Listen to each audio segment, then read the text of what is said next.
Hello and welcome to the commentary for my short film Northstar. This is Eric Gigian, and I was the writer, director, producer, camera operator, and editor for this movie. I did pretty much everything. Too much to say already. Yep. That quote, Emily M. Cloran, I don't even know who she is. I just looked up quotes about fear, and I just found one that was applicable and liked it, so. First shot of the movie. I think this is actually the absolute weakest worst shot in the whole movie. Holds on it too long, it's too shaky, it doesn't look that good, too many colors going on at once, and way too much wind noise. I guess getting out of the way early, whatever. And that in the car there, you'll see him in a moment, is Brian Fee, who plays the protagonist, Logan Loomis. He's a great guy. He just a friend of mine who decided to help me make this stupid little film, and great guy, I love him. Actually, this his brother character, Al Loomis, he's trying to contact. I took the name Loomis from Halloween and Psycho, but Al Loomis, Alicia Loomis, was actually the name of a teacher I had in high school. I didn't really consciously connect the two until Brian pointed it out, actually, but whatever. And most people actually can't tell, but Brian's voice does not match the audio. I used a different audio track, but I guess it worked.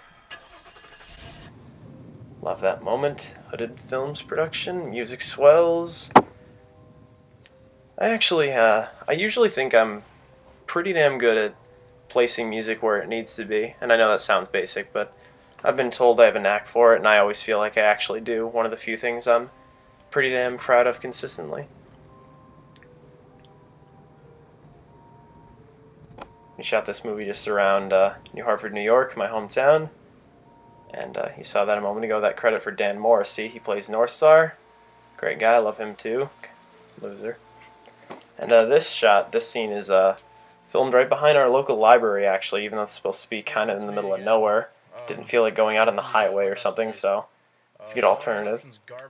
And I've never been good at shooting at night, and my camera isn't good at low light conditions, so that's why all the scenes that are supposed to be at night are either this half-assed day for night you're seeing, or dusk and just kind of pretending it's darker than it is. But, I mean, in the script a few parts are supposed to be night, but the script can change and the movie is different from the script, so never specifically bothered me. I'd go to bed if I were driving all day. This is the first POV shot, first of very many. Because I'm no effects artist and I am very poor, so POV shot, POV shot.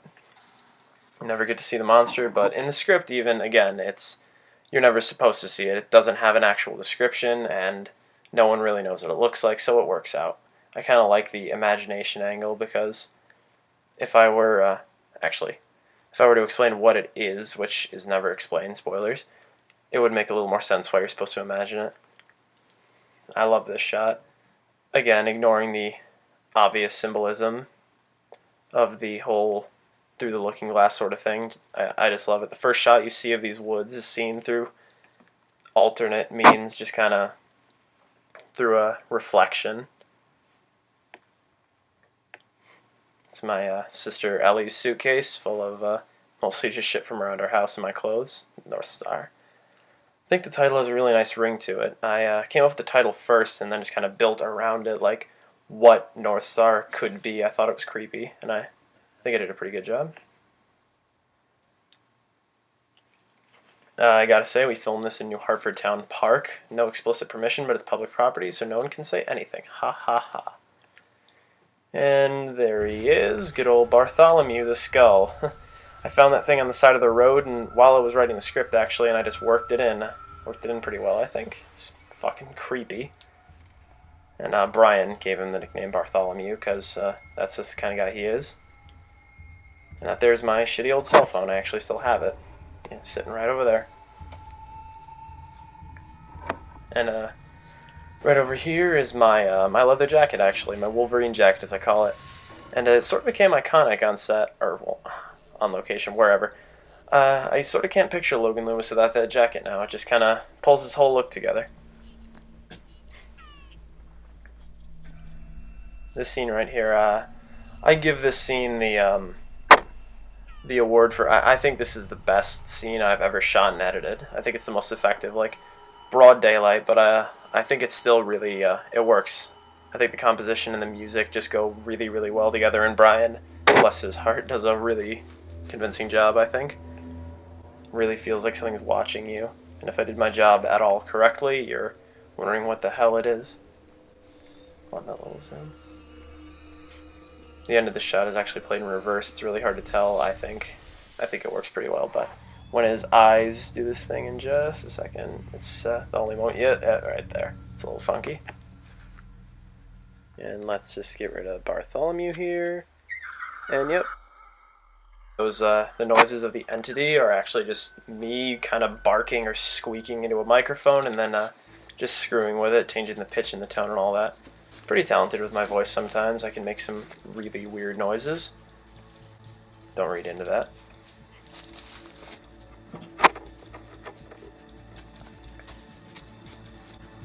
Yeah, occasionally in the park when we were filming we had to work around people walking their dogs and all that. Got a few weird looks, but the weird looks are almost endearing, you know? Just people give you the weird look, just what the hell is this kid doing? And then you just kind of smile, hold the camera, and just be like, you know what? I'm doing this. Go, move along.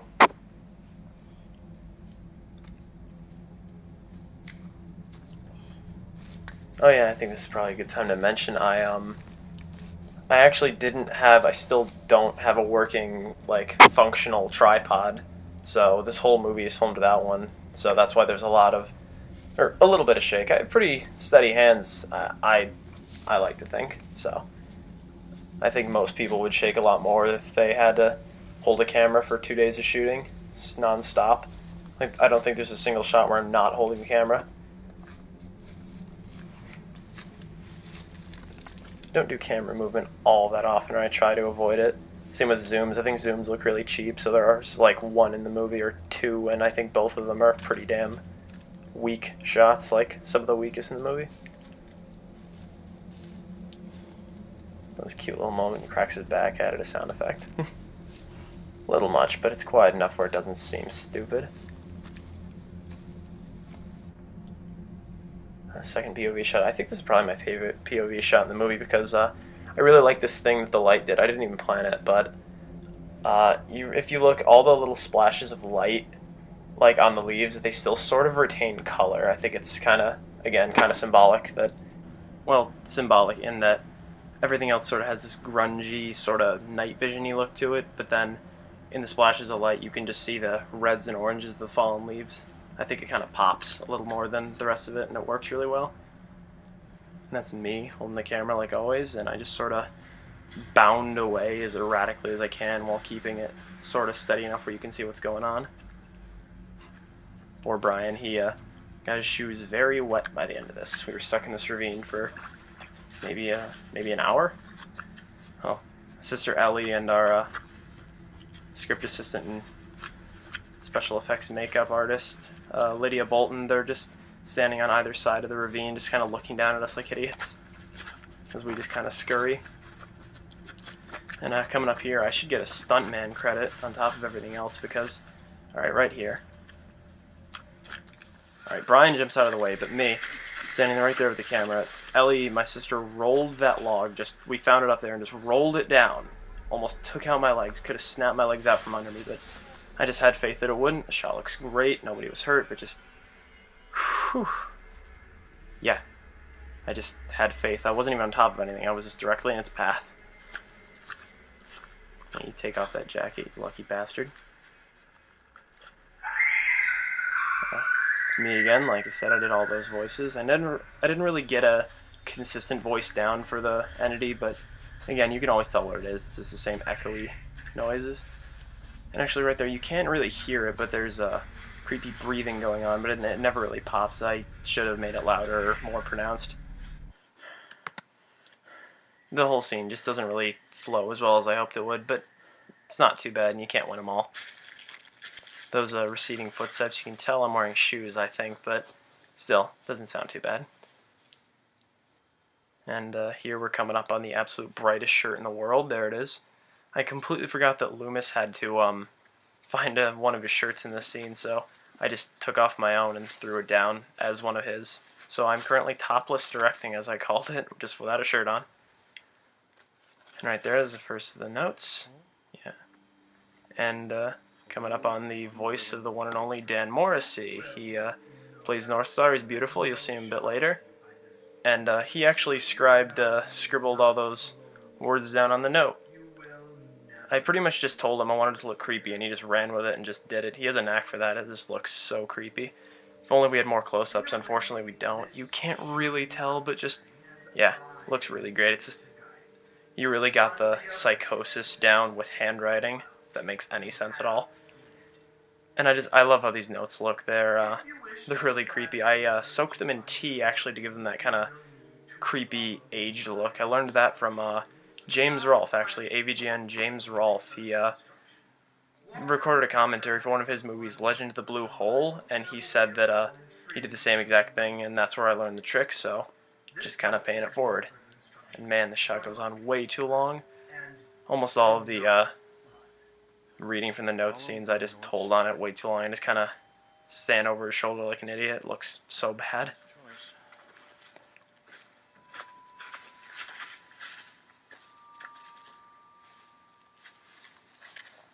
Right kind of up here, I don't know why, but I decided to dissolve to like 14 feet further. But the lighting change makes it kind of work. It feels like he might be walking for longer than he is. And yeah, we're coming up on the, yep, there it is, the second note. I decided at this point that it was just, I wanted to prove that this movie actually had a plot, that there was an objective. Loomis is trying to get these notes now, so I just wanted it to be boom, boom, boom, 1, 2, 3. So that's why there's almost nothing in between the first two. And right here, again, the second recording is just as okay as the first. We didn't use any special recording equipment, and it doesn't sound that great. The echo doesn't sound great. And voice, yeah, Dan didn't have the voice down pat, but it doesn't sound too bad, and, I mean, it gets the point across and you can hear him, so it obviously could be worse. And at least this time I cut away a few times. It's not just staring over Brian's shoulder. I think this is probably a good time to mention that all of the music I use in this movie is like public domain, like free YouTube music. And I give an audio credit at the end to exactly who and the track names. But yeah. So that's always nice. I felt pretty proud of that. Not going to get sued or anything, so that's always a good thing.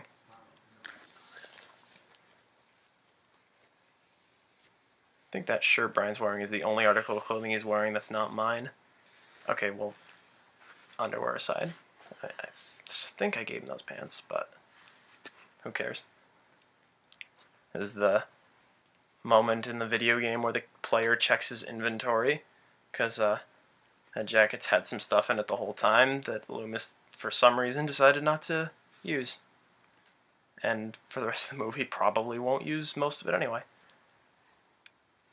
My shitty old phone. Hate that thing.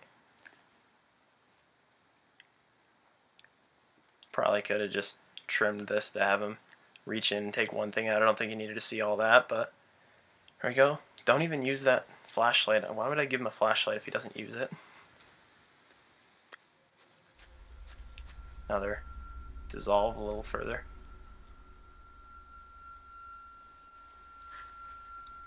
It's amazing how much actually good, creepy, free music you'll find on YouTube if you just look, if you just contact the people who made it. Like, almost all of them are just willing to let you use it for free if you just use it and credit them.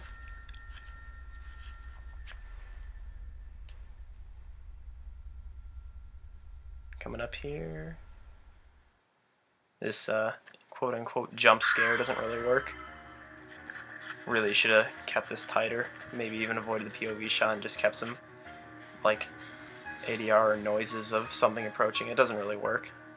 Like there, right there, it's way too open. You can just tell there's nothing behind him. There's almost no suspense. Like that shot though, and I love that whistle sound. We only recorded the whistle, I think, once or twice. We got the whistle really easily, and I think it sounds great. It's the same. I think we used the same one twice in a row, like because the whistle blows early or later.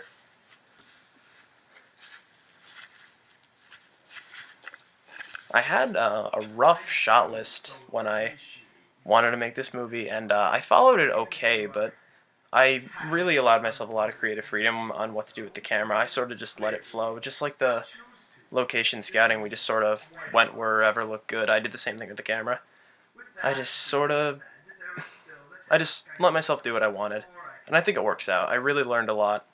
Like, it was a learning experience. I learned I really like low angle shots, maybe a little too much, and I really like shots where it's an empty like space and then a character's arm or leg or something comes into the foreground. There's actually a little spider on the top left of the note right there, and Brian is trying not to freak out because Brian's a wuss, but it's almost invisible. Like, I didn't notice until I was editing way later. Brian and his many faces.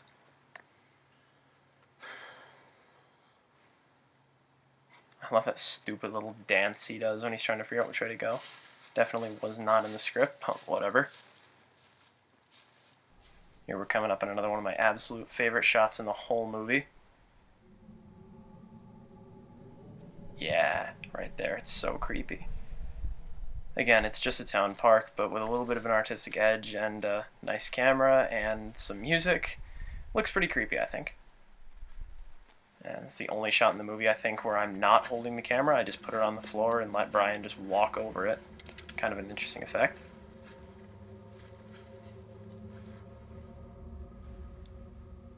Had like 50 pocket knives to choose from. I just picked that one because it looked kind of rustic.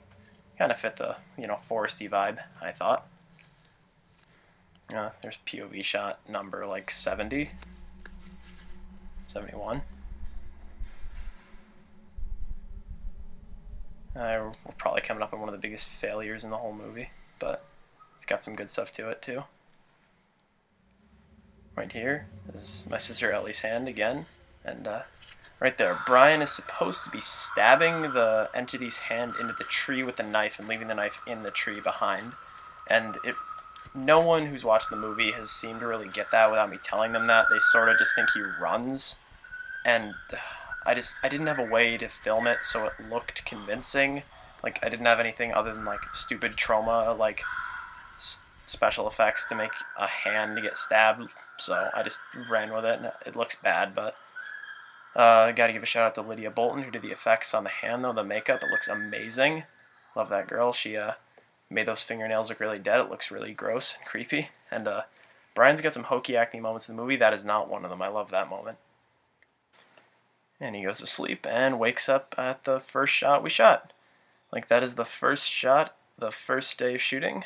Or, we only had 2 days, but we just set up in the morning. We were shooting from, I think, maybe 10:30, 11 a.m. until 6:30 or 7 p.m. And, yep, this is the absolute first scene. Again, this is supposed to look kind of like maybe tracks. It's not supposed to know. And actually, it transitions right into the second day of shooting. You can tell because the weather got a lot less nice. The lighting in this whole section is way less appealing to look at. It's just kind of darker. It actually starts raining at one point. You can't tell, but it's just kind of dreary comparatively. And we moved locations on the second day. This is, again, public property. We talked to the landowners. We're technically almost in someone's backyard, but not quite. We're just in this little ravine behind the pool. Or there's a public pool up in this kind of ritzy neighborhood called Woodbury.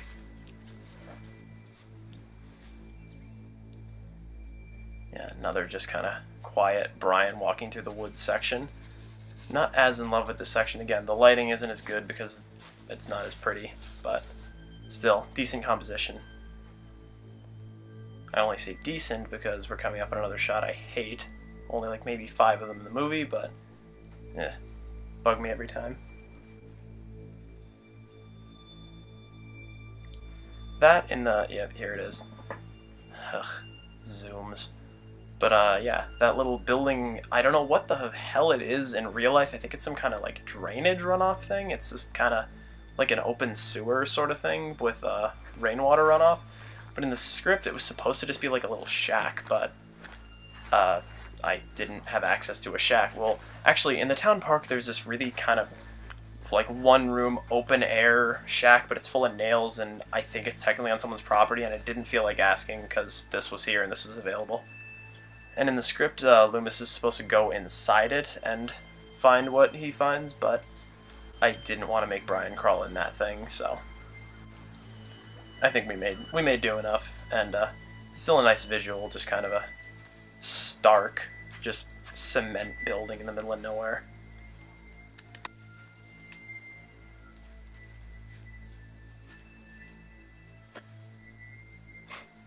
Nice face, Brian.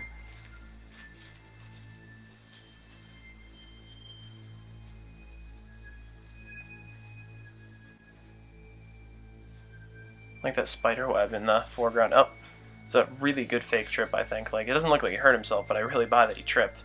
In fact, maybe that was the real trip, because there's a trip that was real that I left in, just for authenticity's sake and all that.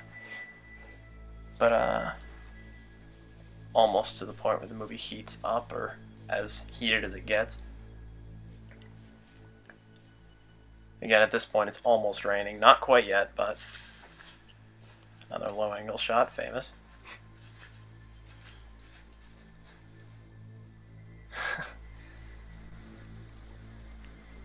And there's my sister. Give her a round of applause. Ellie Gigian, and again, she's got some kind of makeup on her to make her look even deader, because she's already kind of a pale girl. But again, Lydia Bolton did that. I thought the red shirt would be a nice contrast to the pale skin, make her look maybe a little bit more dead. Again, she's still breathing, but I compensated, because actually that was a point where it helped that I was handycamming it, because a tiny bit of shake sort of made it really hard to tell she was breathing, because you can't get a handle on it. Creepy old bike, that's a great image. And I thought the shoes, the being shoeless, was kind of a creepy idea too. Just where do shoes go? And there's the box that Loomis is trying to get for Northstar. It's actually just a lockbox I'd had for a long time. There's our first little image of Dan Morrissey as Northstar, wearing one of my flannels. One of my dozens of flannels.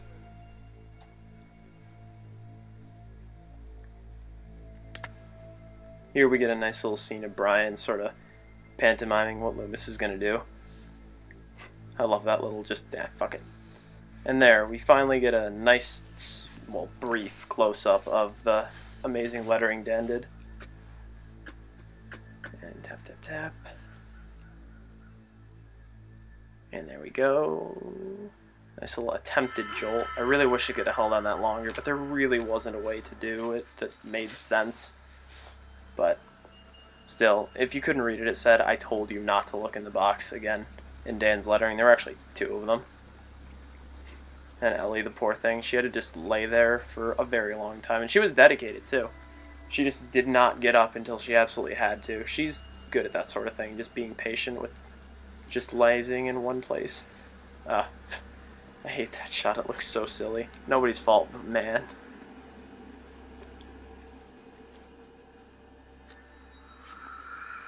And throw. And this is the scene where Brian fucking kills it. Like, not only did he just independently take the script I gave him and learn his lines and be able to recite them back exactly how I needed, but no, he just went all out in this scene. I just told him to flip out, and he actually did it. This is where he impressed me. Like, he gets red in the face, he did exactly what I needed, he broke stuff, he killed it. I love him. Like, thank you, Brian. And I love this jumpy editing. It does a really good job accentuating exactly how just fucking done with it and just how Loomis is at this point. Yeah, I'd take that. It's weird seeing him without the jacket, though. If I had to pick one thing to complain about with this little scene, though, it's just Brian threw in a few too many hums and haws and that. But that's kind of my fault in the editing, too, because, I mean, I easily could have taken a few out. But the best performances, the best takes happen to have those in them, so it worked. And here's this obviously staged reveal for you. Goddamn ghost. Are you now? And there he is in all his glory. Nice little weird establishing shots on his body. I love that knife. He looks great. I mean, I wish his pants were a little more dirty, but again, it's supposed to be implied that a lot of this stuff that he has on is stuff he's taken from other people he's killed or stalked or had the entity kill or whatever. Like, that's why, Who are you? Too much to say. Dan. Why don't you try? No. Dan is a very good actor, I will say that, but this performance ain't it. It's half his fault and half my fault, though. Again, this whole thing was a learning experience for me, and now I know that I need to actually direct my actors. I don't just point the camera and tell them to act. I have to tell them what I want, and this is half my fault. The other half is that Dan did not read the script, or, well, skimmed it, didn't read the script enough, didn't learn his lines, and, yeah. So